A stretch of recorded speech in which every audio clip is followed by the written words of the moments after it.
পড়ছিলাম বেলতুলি, কলমে লাবিবা ওয়াহিদ। শেষ পর্ব। ট্রেনে নিবিড়ের পাশেই ঘুমিয়ে পড়েছে মৌন। এখন রাত কটা বাজে ঘড়িতে দেখে নিল নিবিড়। নিবিড় মৌনকে বলেছিল কেবিনের কথা, কিন্তু সে যাত্রীদের সাথে বসেই যেতে চায়। কে জানে মৌনর এই সিদ্ধান্তের কারণ কি। সে তো ভিড় সহ্যই করতে পারে না। আজ অবশ্য ট্রেনে তেমন ভিড় নেই, তবু মৌনর মনে হচ্ছে সে নিবিড়কে এই সিদ্ধান্ত জানিয়ে নিজেই বিপদে পড়ে গেছে। কারণ যাদের চোখে মৌনর পোড়া হাত পড়েছে তারা কেমন কোনা চোখে বারবার করে তাকাচ্ছে। এতে সে গুটিসুটি মেরে নিবিড়ের গা ঘেঁষে বসেছিল। মৌন তেমন একটা নিকাবে অভ্যস্ত নয়, তবে গত কয়েক মাসে নিজেকে সামলে নিয়েছে সে। অনেকটাই আয়ত্তে চলে এসেছে বলা যায়। নিবিড়ের পাশে বসতে বসতে কখন যে চোখ লেগে গেল। নিবিড় তাই আলতো করে মৌনর মাথাটা নিজের কাঁধে রাখলো। সে ঘুমালো না। দুজনেই ঘুমিয়ে পড়লে মালপত্রের পাহারা দেবে কে? নিবিড়ের সম্মুখেই বসা একটি ছোট পরিবার, খুব সম্ভবত ছেলে, ছেলের মা আর বোন। ঘুমের তালে মৌনর বাম হাতের উপর থেকে ডান হাতটা সরে গিয়ে তার দাগটা বোঝা যাচ্ছে। সবাই কেমন সেই দাগের দিকেই তাকানো। ভদ্রমহিলা কি ভেবে বললেন, প্রেম কইরা পালাইতেছ নাকি? আজকালকার তো যুগ ভালো না। নিবিড় তাকালো সামনে। কোনো প্রকার বিচলিত না হয়ে মৌনর বা হাতটা নিজের হাতের মুঠোয় তুলে নিল। আজ তার অনামিকায় আংটি নেই। আংটি হারানো নিয়ে বেশ ভয়ই পায় সে। নিবিড় মহিলার জবাবে বলল, জি না, আমরা ম্যারিড। ভদ্রমহিলা চমকে গেলেন। বিয়াইত্তা হইলে এত গাঁটটি নিয়ে যাচ্ছ কই? আমার ওয়াইফের শ্বশুর বাড়ি। মহিলার মেয়ে হঠাৎ তাদের কথায় ফোড়ন কাটল। দুঃখিত ভাইয়া, আমার আম্মা একটু বেশিই কথা বলেন, কিছু মনে করবেন না। নিবিড় গম্ভীর মুখে শুধু একটু করে মাথা নাড়ায়, পরপর আবারও তাকায় ঘুমন্ত মৌনর দিকে। কত শান্তিতে ঘুমাচ্ছে মেয়েটা। নিবিড় মিনমিন করে বলল, ঘুমিয়ে থাকো মৌন, নিজের ব্রেইনটাকে একটু বিশ্রাম দাও। তোমার অনেক বিশ্রামের প্রয়োজন। সকালে ওরা যখন বেলতলি পৌঁছালো, মৌন চেয়েছিল আগে নিজের বাসায় যাবে, কিন্তু নিবিড়ের মা নিজেই কল করে তাকে শ্বশুর বাড়ি যেতে বলেছে। রাজিয়া শেখ সবসময় বলেছেন শ্বশুর শাশুড়িকে সম্মান দিতে, তাদের কথা মেনে চলতে, তাদের পছন্দ অপছন্দের খেয়াল রাখা ভদ্রতার পরিচয়। এখন তার পরিবার যেমন মৌনর জন্য আপন, তেমনি নিবিড়ের পরিবার। বিয়ের সম্পর্কের মাঝে শুধু একজন নারী এবং পুরুষই নয়, বরং দুটো পরিবারের মাঝেও সম্পর্ক তৈরি হয়। তাই মৌন আর না করতে পারল না। মনে মনে নিজেকে সান্ত্বনা দিল, এত বছর তো বাবার বাড়িতেই থাকলো, আজ না হয় প্রথমবারের মতো শ্বশুর বাড়ি উঠুক। বিয়ের অনুষ্ঠান করা তো শুধুই লোক দেখানো, যদিও মৌন অনুষ্ঠানের জন্য এখনো তৈরি নয়। নিবিড়ের বাড়িতে এসে দেখলো আরেক ক্যাচাল। কারোই নতুন বউয়ের দিকে ধ্যান নেই। আপাতত সমস্ত মনোযোগ কামরুলের পাশে থাকে মেয়েটার উপর। মেয়েটার বয়স আনুমানিক 16 হবে। নাম তার মিনা। মিনা মুখে ওড়না চেপে ফোপাচ্ছে। কামরুল তো নিবিড়কে দেখে প্রাণ ফিরে পেল।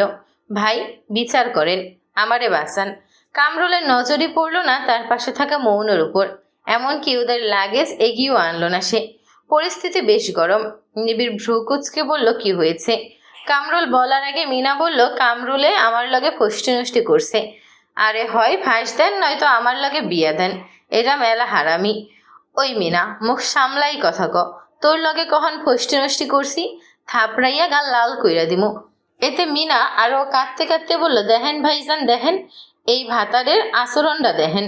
মিনা প্রণবদের বাড়িতে কাজ করে, সেই থেকেই টুকটাক চেনা কামরুলের।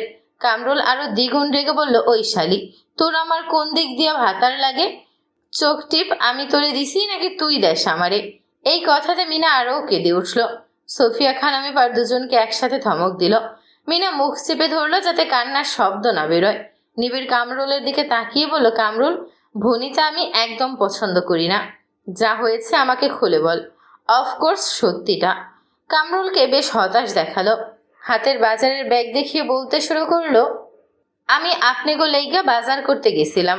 ওইখানে কই থেকে মিনা আইয়া ওর ওড়নার অংশ আমার হাতে ধরাই দিল, আর মানুষজনের সামনে চিল্লা পাল্লা লাগাই দিছে যে আমি নাকি ওর ওড়না ধইরা টানতেছি, ওরে নষ্ট করার তালে আসি।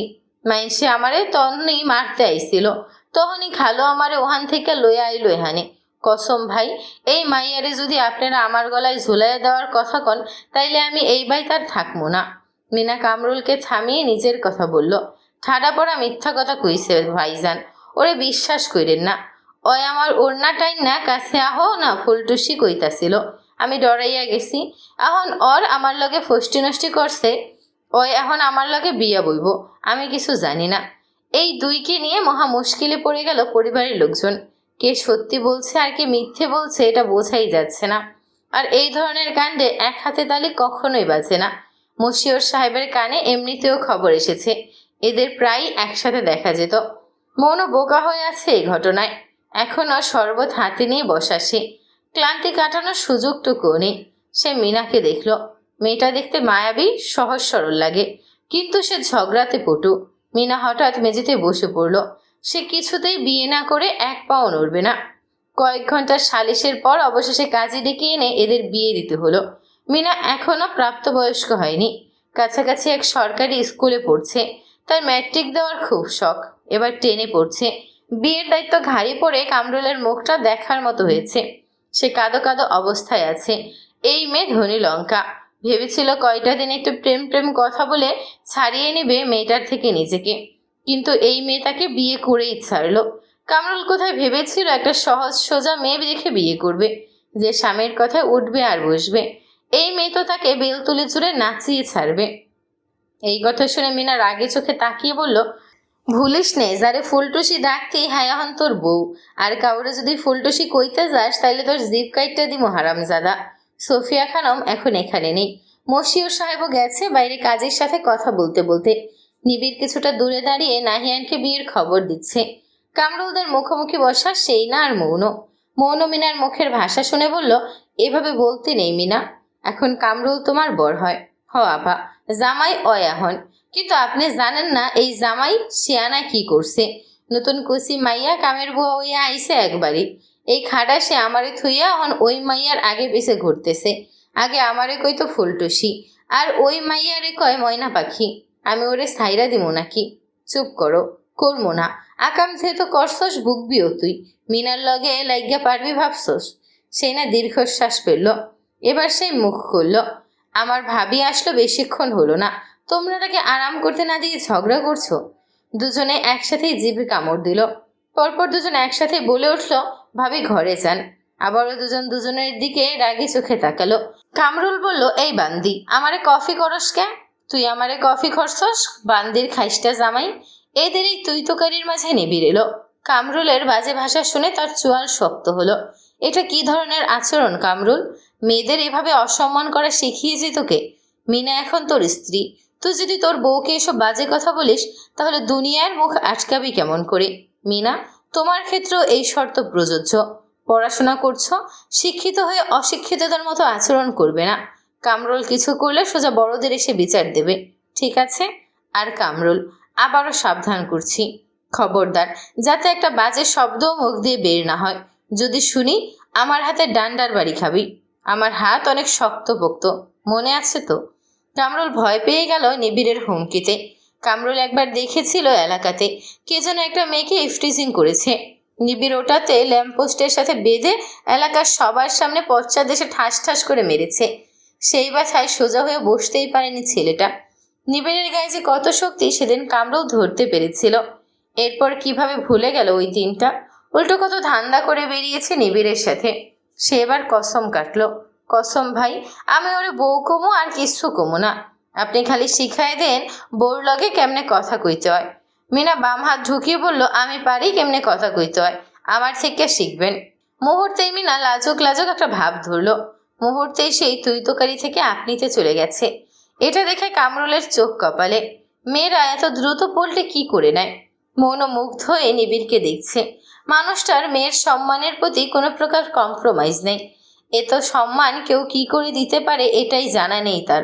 মৌনুর মোবাইলে তখন নাহিয়ানের SMS আসে, ভাবি তবে হয়েই গেলি। কেমন যাচ্ছে শ্বশুরবাড়ির প্রথম দিন?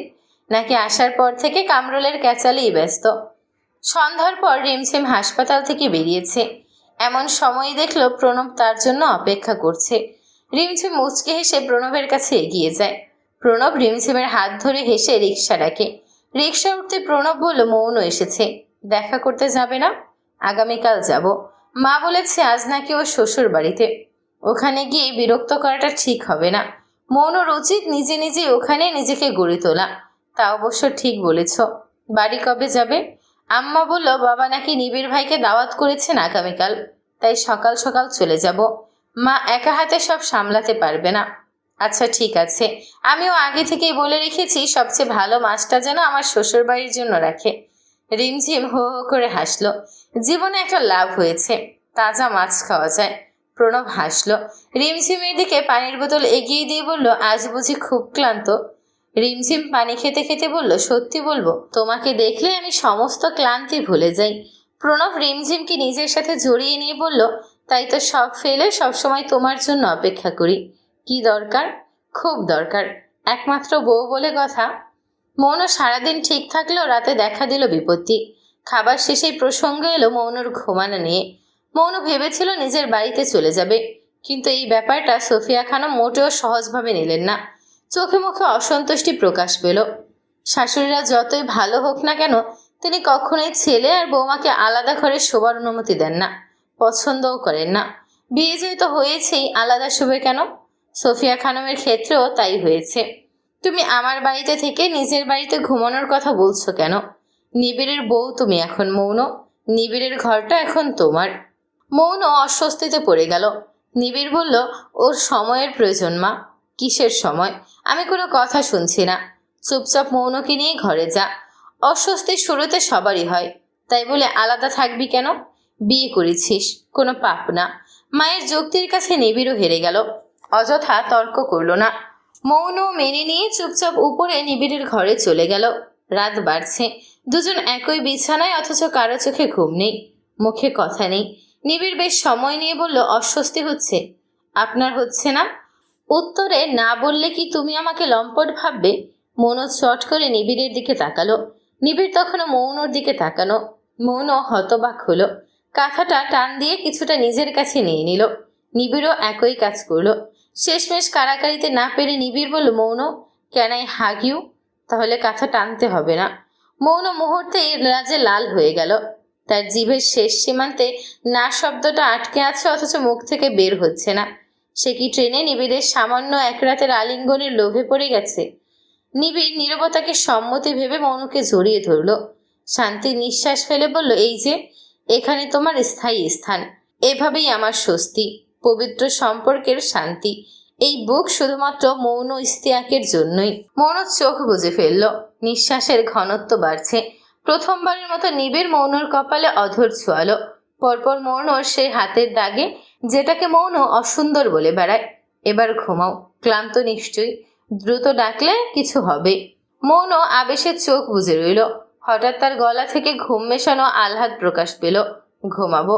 নিবিড় কিছুক্ষণ চুপ থেকে বলল, ভালোবাসা দুর্বল করে না, ভালোবাসা প্রেমিক মনকে শক্তি দেয়, আরো কয়েক জনম বাঁচার। বুঝেছ? মৌন হ্যাঁ না কিছুই বলল না, কিন্তু নিবিড় জানে তার বুকে লেপ্টে থাকা মেয়েটা বেশ বুদ্ধিমতী। পরের দিন সকাল সকাল আবারও কামরুল মিনার ঝগড়া শুরু হলো। মিনা স্কুলে যাবে, সে চায় কামরুল তাকে স্কুলে দিয়ে আসুক, কিন্তু কামরুল কিছুতেই যেতে চায় না। তার আর খেয়ে দেয়ে কাজ নেই নাকি, যেই উটকো ঝামেলাকে আবার ঘাড়ে বয়ে স্কুলে নিয়ে যাবে। মিনা যখন দেখলো ঝগড়াঝাটিতেও কিছু হচ্ছে না, তখন সে ইউনিফর্ম পরা অবস্থাতেই চলে গেল নিবিড়ের কাছে বিচার দিতে। নিবিড়ের এক চোখ রাঙানিতেই যথেষ্ট ছিল কামরুলের বিড়ালের মতো হয়ে যেতে। সুরসুর করে বেরিয়ে গেল। বাইরে আরেক বিপত্তি। মিনা রিক্সা করে যাবে, পায়ে হেঁটে যাবে না। কামরুলের কাছে এত আবদার, শরীরে বিষের মতো কাটার মতো ফুটছে, কিন্তু নিবিড় এখনো তাকে নজরে রাখছে। অজ্ঞতা, রিক্সা ডাকতে হয়। রিক্সায় বসে মিনমিন করে বলল, আল্লাহ দিচ্ছে একটা ছাগল্লা বউ, না পারি দেখতে, না পারি সইতে। আমার কি এখন বিয়ার বয়স? মিনা পাশ থেকে বলল, আমারও কি বিয়ার বয়স? সব তোমার দোষে হইছে। বিয়া যেমন করতে পারতা না, প্রেমের আলাপ করতে আইসকে লাকা। এইটাই আমার জীবনের অভিশাপ হইয়া গেছে। আর মনে করাইস না সেরি। কি আমি অভিশাপ? খারাও, বাইরে গিয়ে নিবিড় বাইরে বিচার দিমু। তুই একটু চুপ কর না মা, শান্তি দে। কি কইলা তুমি? আমি তোমার মা লাগি? রিক্সাওয়ালা চাচা দেখছেন কি অসভ্য, বোর্ডে মা ডাকে, আবার শান্তিও চায়। সত্যি কইরা কও, এই শান্তি ডাকে? কোন বাড়ির কামের মাইয়া? বিয়া করছো একদিন হয় নাই, এখনই আরেক মাইয়া চাইতাছো? তোমরা বেডারা এত লম্পট। এই কাণ্ডে কামরুলকে চরম অসহায় লাগলো। এত বছর সে যত অসৎ ধান্দা করেছে, সব পাপের ফল একসাথে পাচ্ছে এই মেয়েকে বিয়ে করে। কোন ভূতে চাপ ছিল যে সে এই মাইয়ার সাথে ফ্ল্যাট করতে গেছিল। এখন তো দেখছে মাইয়া মনেই শান্তির জীবন ছাড়খাড়।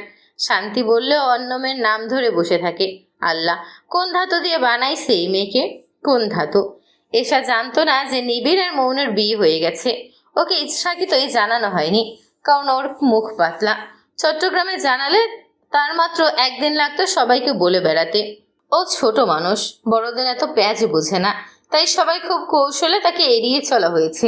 তবে বেলতলিতে ফিরে ঠিকই জেনেছে এ নিয়ে এসার কি রাগারাগি। সে গাল ফুলিয়ে বলেছিল, আমাকে তোমরা পর ভাবো তাই না? মৌন আপু ঠিকই বলে, আমাকে হাসপাতাল থেকে কুড়িয়ে এনেছ, নয়তো তোমরা আমাকে কিভাবে আমার আপার বিয়ের কথা বললে না? বললে নিবিড় ভাইও তো প্রণব দুলা ভাইয়ের মতো মজা কিনে দিত। এসার এই কাণ্ড সকালে ঘটলেও সে বিকেলের মধ্যে কয়েকজনকে জানিয়ে দিয়েছে। প্রত্যেকে বলেছে, জানো আমার আপার বিয়ে হয়েছে। কার সাথে জানো? নিবিড় ভাইয়ের সাথে। সে দেশ রক্ষা করে, অনেক বিরাট মাপের মানুষ। আমাকে সবাই তোমাকে বলতে নিষেধ করেছে, তাও তোমাকে বললাম। তুমি আবার কাউকে বলে না, কেমন? ভাগ্য ভালো ছিল ঈশা যাদের সাথে বলেছে সবাই বিশ্বস্ত ছিল, তাই ঘটনা খুব একটা জানা যায়নি হয়নি। আজ যখন নিবিড় আসলো, এসা তো সোজা নিবিড়ের কোলে গিয়ে বসে পড়ে। এটা দেখে মিনা বলে, ও মা, দুলা ভাইয়ের কোলে কেউ এমনি বহে? বড় ওইস না, ওরও এখন তোমার বইনের স্বামী। মিনার কথা কামরুলই শুনেছে। সে দ্রুত মিনার মুখ চেপে ধরে। নিবিড় ভাইয়ের কানে গেলেই বিপদ। সে তো জানে এসাকে নিবিড় ভাই কত আহ্লাদ দেয়। এসা এখনো এতটাও বড় হয়নি, বড় হতে হতে বুঝ এসে যাবে ভাই বোনের সম্পর্কটাকে নষ্ট করার কি দরকার। এজন্য কামরুল আগে ভাগে মিনাকে টেনে সরালো। মৌন এ বাড়ি ও বাড়ি মিলিয়ে 7 দিন থাকলো। এরপর আবার ফিরে গেল চট্টগ্রামে। মৌন এর মাঝে রেডিওতে ইন্টারভিউ দিয়ে টিকে গেল। কাজলির সাহায্যে সে ধীরে সুস্থে কমিউনিকেশনে আরও ভালো হলো। কাজলির জায়গায় সেই মাঝে মাঝে হোস্ট হয়। নিবিড় প্রায় এসে মৌনর শো দেখে, মুগ্ধ হয়ে থাকে। মেয়েটার মানসিক অবস্থার অনেক উন্নতি দেখা যাচ্ছে আজকাল, বিশেষ করে রেডিওতে আসার পর।